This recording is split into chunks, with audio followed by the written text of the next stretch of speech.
You know, I still can't believe they slapped me with a $2,800 fine just for casting a line in what used to be my own damn pond. The one right out back, the one I'd poured my post-divorce savings into like it was some kind of magic healing elixir. That place was supposed to be my fresh start, right? After everything fell apart, all I wanted was some peace, a quiet corner where I could remember who I was, maybe even feel like myself again. But no, peace wasn't on the HOA menu, not with Karen Ellis running the show. I swear, the first time she strutted up to my yard, clipboard tucked under her arm like a badge, she looked at me as if I'd just graffitied the Mona Lisa.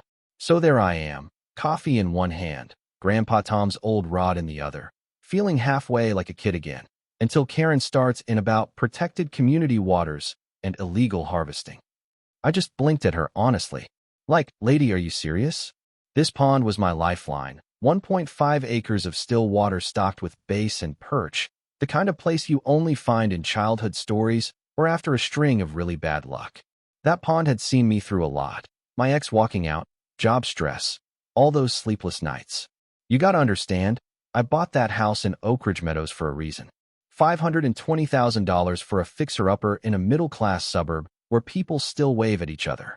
After the split, I was desperate for a reset. My grandpa taught me to fish when I was a scrawny kid with bandaged knees and bigger dreams, and every morning he'd drag me out before sunrise. We'd sit on that old dock. He built it with his bare hands, smelled of cherry tobacco and strong black coffee, and I'd feel like maybe the world was all right after all. For a while there, Oak Ridge really was home. HOA dues were reasonable, neighbors actually talked, kids gathered around to try their luck with the bluegill, and sometimes I'd get this feeling I was passing on a piece of Grandpa Tom's wisdom. That all changed the morning Karen showed up, her heels pounding the lawn like a warning bell, her tape measure hanging off her belt like a threat. She didn't even say hi, just went right into her script. Mr. Thompson, this pond's been redesignated under county regs. The HOA has management rights now. No fishing without permits. I remember laughing, not because it was funny, but because it was so absurd. I pulled up the deed on my phone, property line, clear as day, the pond right there on my land.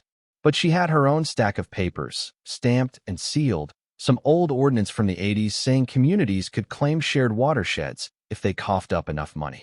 And wouldn't you know, the HOA had paid $55,000 last year for exactly that. Suddenly, I'm getting my picture taken like a perp walk. She's measuring my dock, muttering about environmental infractions as if I'd been dumping toxic waste instead of morning coffee. Neighbors started peeking out from behind curtains. Bill Reynolds next door looking guilty, others hustling their kids inside. By noon, there was a fresh citation taped to my door, $900 for an unauthorized structure. You ever get the feeling someone's out to get you? That's how it felt. She started showing up before dawn, flashlight in hand, prowling around my yard like a cat burglar, taking notes, snapping photos. Suddenly, I was racking up fines like I'd joined some HOA crime syndicate. $700 for gear storage violations, $500 for watershed-altering landscaping, even $400 because apparently my Sunrise coffee grinder was against the noise ordinance. By the end of the week, I owed $5,200, and my neighbors, who used to stop by and swap fishing tips, avoided me like I was contagious. Karen was spreading rumors, saying I was a troublemaker who'd drag everyone to court. 3 complaints popped up about my disruptive mornings. It hurt, not gonna lie. I went from local fisherman to social leper almost overnight. Why? Was it jealousy? Did she just hate seeing me happy, or was there some old score I didn't know about? The way she looked at my pond, it wasn't about rules. It was about ownership, hunger, like she wanted what I had and she'd do anything to get it. Then she went nuclear, somehow got me fired from my job. 14 years in software, never a bad review. Then out of the blue, I'm canned via email. Something about community complaints, documented absenteeism, even logs and statements from neighbors. It was all bogus, but Karen had friends in county offices, enough to make it stick. Suddenly, I was staring down a $2,600 mortgage with only unemployment coming in. My savings, the little I had left after paying lawyers who said fighting the HOA would cost at least $45,000, was circling the drain. Foreclosure notices started appearing from some faceless firm with a reputation for snapping up distressed properties around here. I put the house on the market, hoping for a miracle. Only one offer came in, $310,000 cash, anonymous buyer, way under value.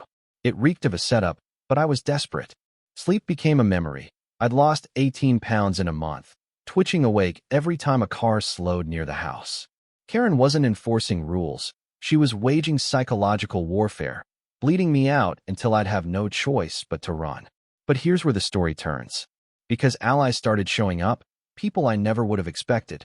Bill Reynolds, the quiet vet next door, knocks one night, eyes darting like we're in some spy movie.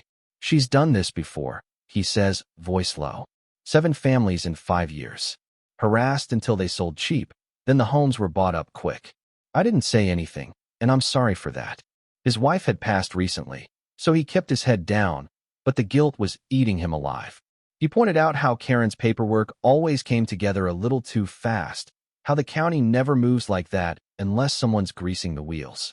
Then Sarah Jenkins, the HOA treasurer, a single mom trying to keep her kids safe, pulls me aside, eyes flickering with fear and regret. That $55,000 late payment. No receipts. No company, just vanished. Karen had forced a vote with half the board missing. Sarah signed off because she was scared for her daughter. When we dug a little deeper, it turned out shell companies tied to Karen were buying up the foreclosed homes, flipping them for a profit, on average, $45,000 each, for a total of $315,000. Embezzlement, fraud, you name it. The HOA wasn't protecting the community. Karen was running it like a personal piggy bank, and folks like me were just collateral damage. My world shrunk down to lawyer meetings, coffee, and spreadsheets. I had to liquidate my grandpa's inheritance, $82,000 gone, just to mount a counterattack. But Karen found out, leaned on Sarah to give a false affidavit against me. Next thing I know, there's a restraining order keeping me from HOA meetings, painting me as the crazy one. That nearly broke me, felt like drowning in quicksand, no hope of climbing out. But Bill wasn't done fighting. Haunted by his silence, he jumped in with both feet, poring over old records, digging through filings, tracing digital signatures. He found enough evidence of fraud to make even a federal prosecutor raise an eyebrow. Turns out, Karen's entire operation ran on greed, intimidation, and the thrill of domination. One night, Bill gathered a few trusted neighbors. "I've got proof," he announced, waving printouts. Karen had siphoned that $55,000 right into her own pockets, bought the harassed homes, flipped them through shell companies. The room erupted. Even Sarah, voice shaking, but firm, stood up and admitted Karen had threatened her job, her kid, if she didn't lie about me stalking her. Chaos exploded into outrage. The whole community turned on Karen, and suddenly she wasn't the hunter anymore. The vote flipped, unanimous. I was offered the true deed to my pond for $68,000, more than the HOA had paid, but worth every penny.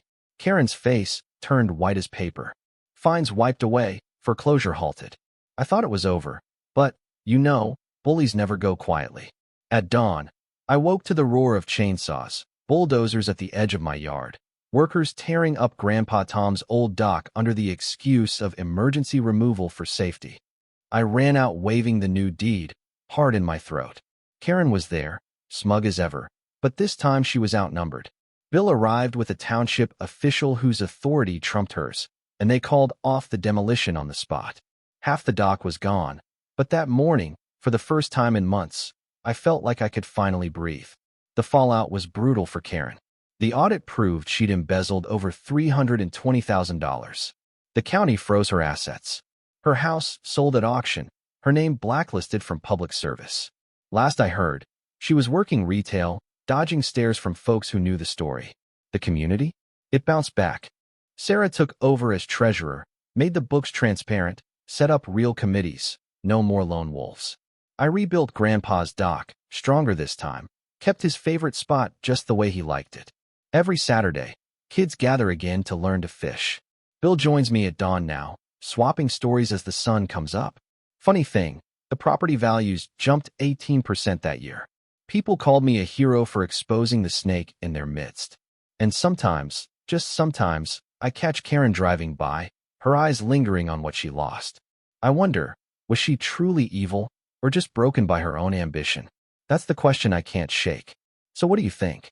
If you've ever dealt with a neighborhood tyrant, or think maybe Karen got off too easy, drop your take below. Was justice served, or did the system just chew her up like it does everyone else?